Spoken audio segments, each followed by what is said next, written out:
Welcome to Life Stories. Today, we bring you a tale of family secrets, hidden truths, and the struggle for inheritance.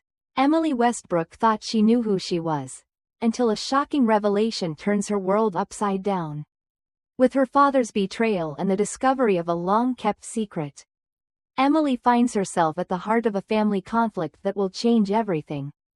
Join us as we explore how truth, love, and family legacies shape our destinies. Don't forget to subscribe to our channel to start today's story. It was in the study of my grandmother's mansion that everything changed. I had stood there, my fingers cold against the old wood of the desk, trying to wrap my mind around the words my father had just spat out. Words that shattered my sense of identity. "You're not even my real daughter," he had said, his face contorted with anger. "Only blood relatives deserve the family fortune." I had frozen, the weight of his words heavy in the air. The shelves of my grandmother's study, filled with leather-bound books and family heirlooms, seemed to watch us like silent witnesses to this brutal moment. My grandmother, Eleanor Westbrook, had been buried only 3 days ago, and already the family was fracturing over her will. It was as if the death of this remarkable woman had ripped open a chasm in our family that could never be repaired. "What are you talking about?" My voice barely broke through the pounding in my chest. Yet I forced myself to stand my ground, to look him in the eyes. "What do you mean, not my real daughter?" His eyes narrowed, and he paced in front of the portrait of my grandmother hanging above the fireplace. "Don't play innocent, Emily. Your mother's little secret isn't so secret anymore. Once the lawyer confirms you've got no Westbrook blood, you'll get nothing." I wanted to scream. I wanted to demand answers. But instead, all I could do was stand there, my legs trembling beneath me. The man who had been my father for as long as I could remember, the man I had spent my entire life trying to please, was now telling me that I wasn't his daughter, that I didn't belong to this family. "You promised," I said quietly, almost to myself, my voice shaking. "You promised that only blood relatives deserve the inheritance. Is that your final word? Is that what you want?" His response was cold, certain. "Absolutely," he declared, his chin lifting with that familiar air of superiority I had grown up with. "I'll make sure the family legacy stays with real Westbrooks, not imposters." My head spun, my body numb. The family name, the legacy I had always thought I was part of, suddenly felt like a chain. One I had no claim to, no right to wear. My name, Emily Westbrook, had always carried weight in our small circle. But now, standing in my grandmother's study, I felt like a fraud. And the man who had raised me was the one to expose it. I managed to steady my breath.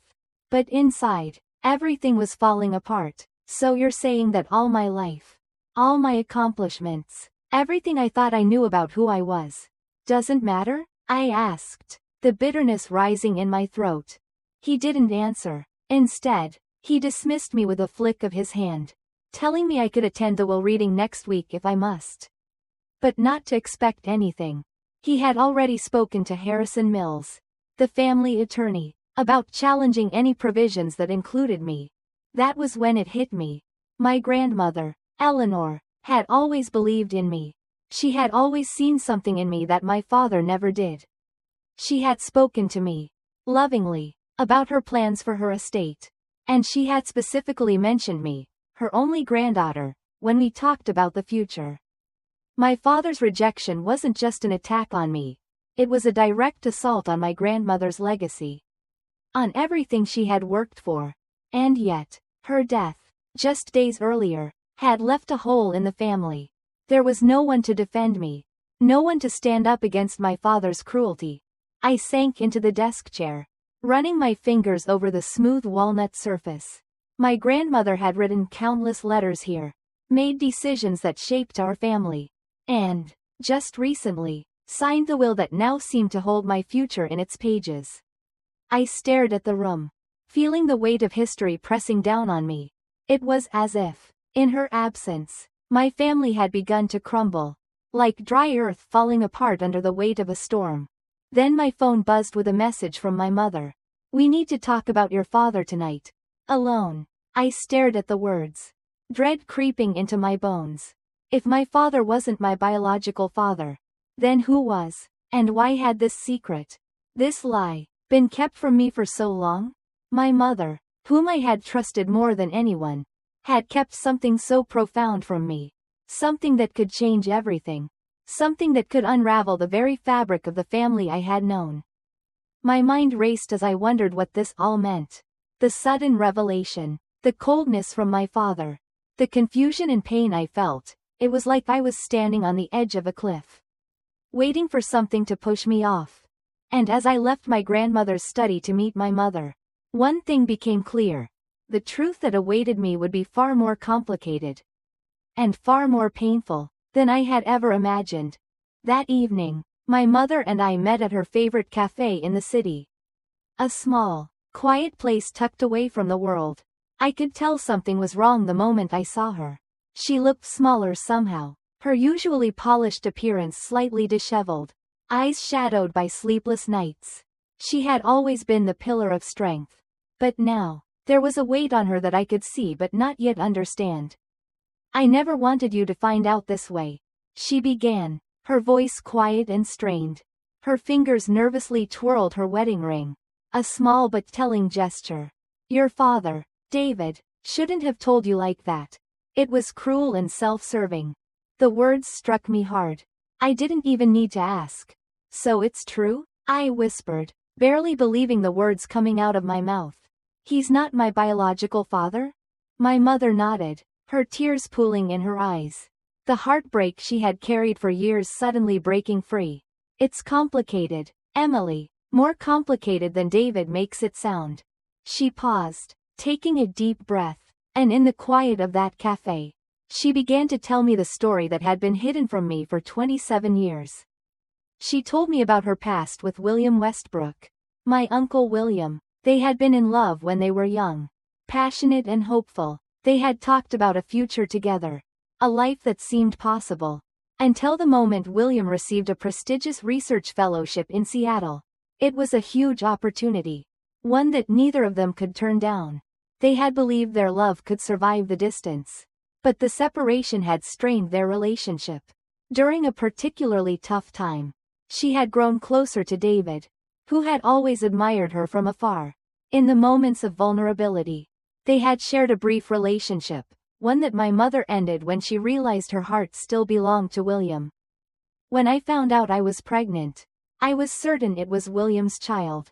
She continued, her voice trembling. The timing lined up perfectly with his last visit home.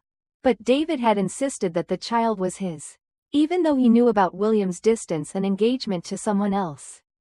My mother had not wanted to disrupt his life, and David had proposed immediately, presenting their marriage as the honorable solution. At the time, she thought it was the best choice for both her and the baby. Wanting stability for me, years passed, and the secret held. My father, David, had raised me as his own, and the bond between us, though strained, had always been there, but now, all of it was being shattered. The man who had been my father for my entire life had never been my biological father. Did William ever know? I asked, my voice barely a whisper, the weight of the question hanging heavily between us. My mother's face softened with sadness, her gaze distant. No, she whispered. I couldn't bear to disrupt his life again. And as the years went on, it seemed crueler to reveal the truth. So I kept it. Emily, I kept it for you. The revelation was like a punch to my stomach. Every childhood memory now felt like a lie. My father's coldness, my Uncle William's warmth during his rare visits, and even the special attention my grandmother, Eleanor, had always shown me. All of it now seemed to have a different meaning. Why is David revealing this now? I asked, finally finding my voice. Why now? After all these years? My mother's expression hardened. It's your grandmother's will, she said, her voice tinged with bitterness. David's always been obsessed with the Westbrook fortune, and now that he's worried Eleanor might have left you a significant portion, he needs to discredit your claim. I sat back in my chair, feeling the sting of betrayal course through me. I had always known that my father cared deeply about family legacy, but I never imagined it would come to this. using me, denying my existence, all for the sake of money and power. But if I'm not a Westbrook by blood, then who am I? I asked, the question hanging in the air like a bitter truth. You are a Westbrook by blood, my mother said, her voice fierce. Just not David's child. You are William's daughter, which makes you Eleanor's granddaughter by blood. That's what matters. That's what David can't take from you. The irony of it all hit me then. My father's attempt to disinherit me by denying our biological connection to the Westbrook line might have, in the end, strengthened my claim through an entirely different branch of the family tree. I took a deep breath, trying to process it all. What do I do now? I asked, the uncertainty overwhelming me. My mother reached across the table, her hand resting gently on mine. That depends on what you want, Emily. Justice, acknowledgement, or simply your fair share of what Eleanor intended for you. But whatever you decide, you must be prepared for the battle ahead. The weight of her words settled in my chest as I thought about the road ahead. The family I had known was no longer the one I thought I understood. Everything had changed, and now I was caught in the middle of a fight that felt as old as the family legacy itself. And I was ready, for the first time in my life. I wasn't going to let someone else dictate my story. I wasn't going to let David rewrite my history. It was time to fight for what was rightfully mine, no matter the cost. The day of the will reading arrived, and I felt a nervous energy pulsing through me that I couldn't shake. Despite all the revelations and the truth my mother had shared, I still didn't know what to expect. Would my grandmother's wishes stand? Would David's manipulation succeed in cutting me out of what was rightfully mine? My mind was a storm of emotions, vindication, anxiety, and a sense of justice that was yet to be fulfilled. I arrived at Eleanor's estate early, my heart pounding with each step I took toward the grand front doors. The mansion was still as majestic as ever, but now it felt cold, almost like a monument to a legacy I wasn't sure I could claim. Inside, the atmosphere was tense. Family members and lawyers filled the room, their faces marked with a mix of anticipation and unease. Everyone was here for one thing: the reading of my grandmother's will. The will that had become the battleground for the family's future. David sat at the head of the table, flanked by my brothers, Thomas and William, who looked uncomfortable but determined to support their father. They had no idea what had transpired between David and me.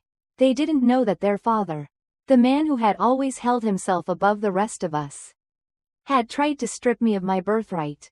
Harrison Mills, the family lawyer, stood at the front of the room, a folder open before him, preparing to begin. His silver hair and impeccable suit were the epitome of professionalism.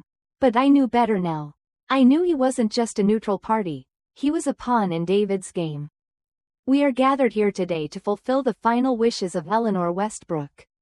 Harrison began, his voice steady. As you all know, the estate is divided between assets controlled independently by Eleanor and those governed by the Westbrook Family Trust.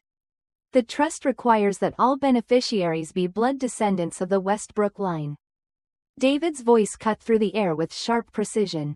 This is why we need to address Emily's situation, he said, his eyes locking with mine. Recent developments suggest she is not my biological daughter, and as such, she has no claim to the Westbrook inheritance. I could feel my body stiffen as the murmurs spread through the room. My heart pounded in my chest as Harrison flipped through the papers in front of him, seemingly unfazed by the bombshell David had just dropped. I could feel everyone's eyes on me, waiting for me to react, to speak. David leaned forward, a triumphant smirk on his face, and slid a folder toward Harrison.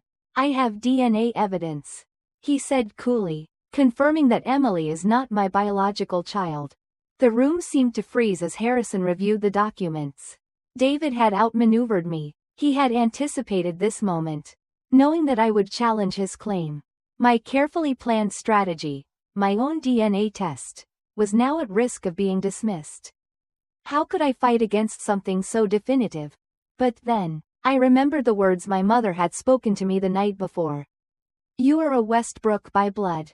You are William's daughter, and that's what matters. The truth was still on my side.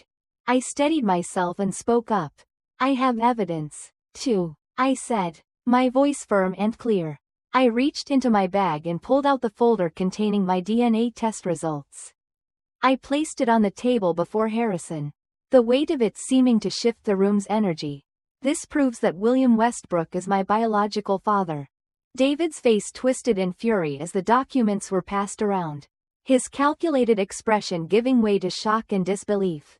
The room erupted in gasps, and I could feel the air thick with tension. But the real shock came when William, my true father, stood up. It's true, he said, his voice calm but firm.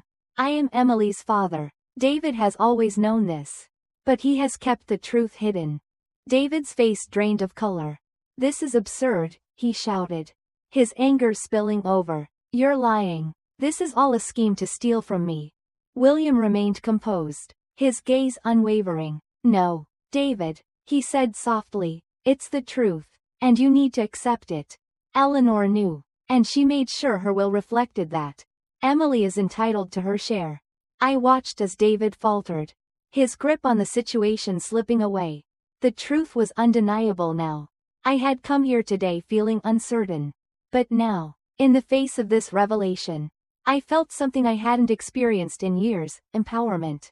Harrison cleared his throat, his professional demeanor cracking slightly as he looked between the two men.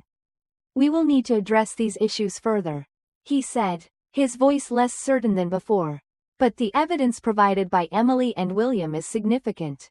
As I sat there, I couldn't help but feel a sense of justice slowly unfolding. David had spent so many years hiding the truth, but now it was out. And no matter how hard he tried, he couldn't take back what he had tried to destroy. The battle was far from over. But in that moment, I knew that my grandmother's legacy would not be tainted by his lies. The will reading was only the beginning. After the shocking revelations and David's failed attempt to discredit me, the final distribution of Eleanor's estate was carried out in a way that honored my grandmother's true wishes. The family legacy, once dominated by lies and power struggles, now belonged to those who were worthy of it, by blood and by heart. David, now stripped of his position, tried to appeal, but the truth was unassailable. He had underestimated the strength of our family bond, and his greed had led to his undoing. I realized that the inheritance, though important, was never the true prize. The real victory was reclaiming my identity, my place in this family, and the love and respect I had always longed for but never fully received. As for my relationship with William, it blossomed into something genuine. For the first time, I had a father who truly wanted to be in my life. Our bond was slow to form, built on trust and the understanding that we both had lost so much time. But I knew that the future was ours to build, and we would do it together. Eleanor's wisdom had guided me even in death, ensuring that truth would ultimately prevail. She had known all along that I was her true granddaughter, and in the end, her love and foresight had made all the difference. Thank you for watching this life story. Don't forget to subscribe to our channel for more inspiring and moving stories. We look forward to sharing more of life's journeys with you.